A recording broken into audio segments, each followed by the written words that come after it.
My GP came to see me on a number of occasions while I was having treatment, and he was very helpful and very supportive. Dr. Jones has been a helpful GP for 7 years now, but he's been a Dr. Spock fan for many more than that. A general practitioner is the lead role within primary care. We particularly have a lot of contact with the practice nurses and who see people in the surgery, the district nurses who see people at home, and then also occupational therapists. Probably the biggest thing that's impacted on us is probably the internet. It gives us much faster access to medical information, give answers to people much faster, and it would be hard now to imagine working without the internet. He certainly wouldn't be able to work without Sue here. She's the practice manager, so you take care jumping off those roofs, Pet. As practice manager, pretty much everything that happens in the practice, from as important as things going on with the doctor and the patients to as things as insignificant as unblocking the toilet if that's blocked up. So basically anything that's going on in the practice comes back to practice manager. As a practice, we would never have been able to develop the new initiatives that we have without being involved in the practice-based commissioning group. So the PCT let us decide what that healthcare money is spent on, and they let us decide it based on what's best for the patients in our local area. So primary care really is about making sure that services are available right on your doorstep. We've got a great pharmacist in our town. They do cholesterol checks, diabetes checks. Our experience of pharmacy is brilliant. I'm a pharmacist and I love my job. Now Imran may have loved his job as a pharmacist for 5 years, but he's been mad about cricket since birth.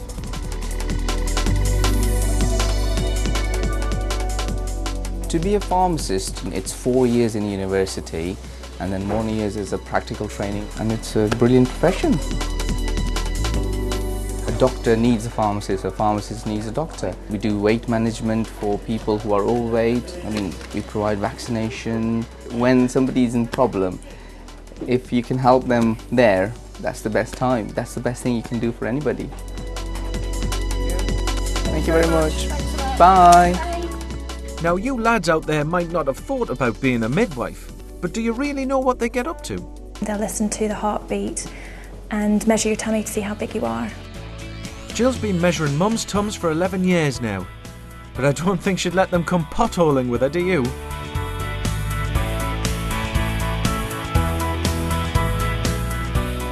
Midwifery is not a job just for the girls. There are also male midwives. The word midwife means with woman. It doesn't mean you have to be a woman. Not many babies actually arrive on the due date, about 5% I think. So. My work involves caring for women from the start of their pregnancy, sometimes tending them at their births and visiting them after they've had the baby too. So how's Jack been? Very well. The workload is very high and we're always short of midwives. People assume as a midwife that it's all happy news. The difficult part of my job is when we have to deal with people with bad news. Sometimes babies die and that can be very difficult to deal with. Now then, take my advice, don't mess with Elaine here. She's a black belt in judo.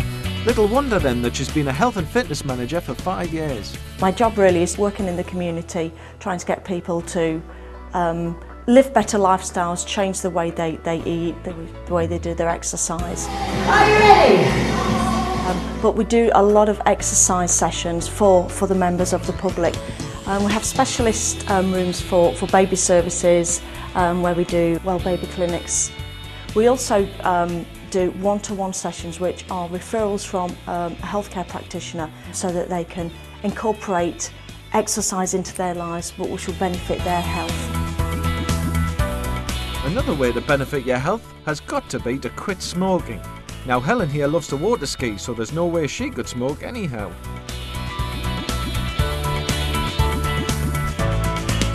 Once somebody actually accesses our services, they would have initial consultation. They discuss their smoking habits, their triggers for smoking, the challenges about quitting, the pros and cons of why they want to stop, because that's an important one. People have to want to stop for themselves at the end of the day.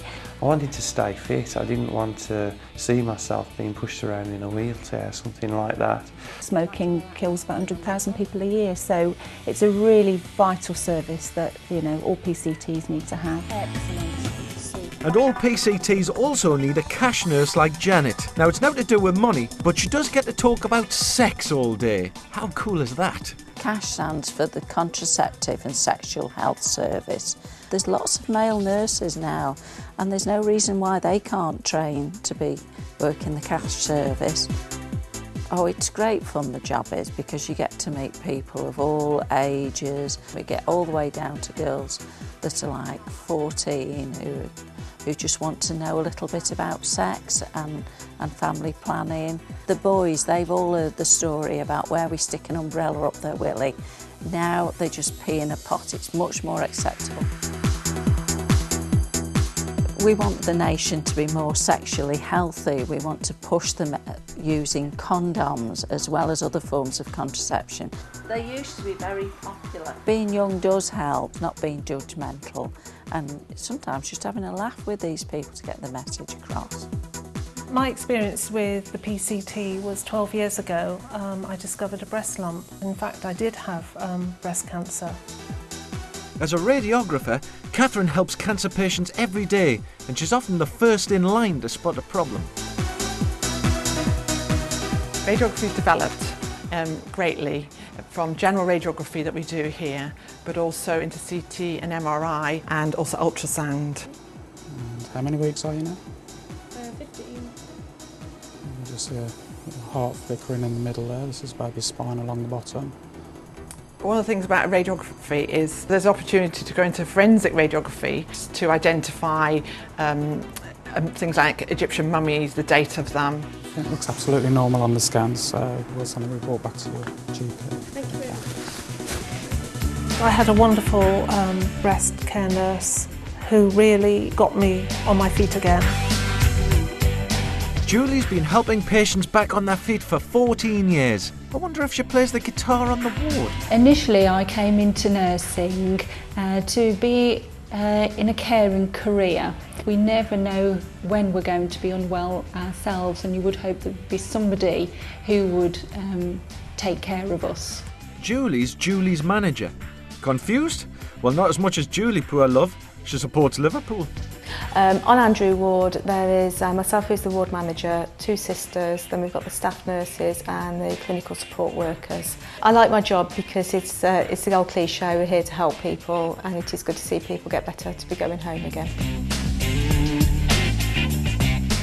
We do have to cover 24 hours a day, 7 days a week. That includes your Christmas days, your Easters. You are still committed to working your shifts. So, like what you've seen so far? Well, if you don't see yourself in any of these roles, there's shed loads more to choose from. So to wrap up, here's just a glance at some of them. Maybe strategy is your thing, like Judith here. She's the Director of Public Health. If you're a really nosy person, public health's great because you find out how other organisations work, you find out how people are living their lives, you find out about the sorts of things that would really improve their health and help them. It's about the health of the public, again, as opposed to the health of an individual patient. And so the job really is to look at the overall population's health and think, what are the big things that we need to be doing? For me, the exciting bit and the job satisfaction is actually I could help lots and lots of people, literally hundreds of thousands of people, by putting certain programmes in place and driving them through. You might fancy Natalie's job as a public health officer. My job is about making sure that people in the most deprived groups, who often smoke more, drink more, are less active, have the same opportunities as everybody else in South Staffordshire and access services. It's making sure that the health services and public health initiatives that are running are actually suitable for the population's needs. Maybe you fancy a bit more of a training role. If anybody can actually get this right. Or just maybe you see yourself in a customer services role. In the PCT, this is called the Patient Liaison Service, as Amanda and Laura explained. The Patient Advice and Liaison Service is called PALS for short, and it's part of the PCT service to provide an advice and support system and giving information to patients, users, carers of local health services. The best bits of being a PALS officer are that every day is completely different. You don't know who's going to be on the end of the phone. Pick up the phone, it could be somebody that's about to have a rant and rave at you. It could be somebody who's going to give you a compliment. It's going to be somebody who's, you know, just needs a little bit of advice, which you can give them there and then, and we've been there for them. Just think about all the other people working behind the scenes to keep it going. There's opportunities for IT specialists, admin staff, receptionists, secretaries and accountants. That's not to mention the chefs, cleaners, gardeners and maintenance teams. They're all mighty important supporting roles that help the staff on the front line do their jobs properly. From the receptionist who welcomes the patients, to the bods who keep all the computer systems and machinery up and running. There just wouldn't be a health service without them. So if you want to find out what qualifications you need, check out the websites at stepintothehs.nhs.uk, or there's jobs.nhs.uk, or South Staffordshire PCT.nhs.uk, or speak to your teachers, school nurse, or your Connections advisor. The Connections website is cxstaffs.co.uk, and if you fancy some experience before you decide, get in touch with our Work Experience Coordinator on 01889 571 506. If you're up for the challenge, take a look at the quizzes and brain teasers included with the DVD. And if you want to beat your mates, I suggest you look at the websites for some great tips first. That's about it for now, but ta for watching, and I hope you fancy a career in your local NHS primary care team.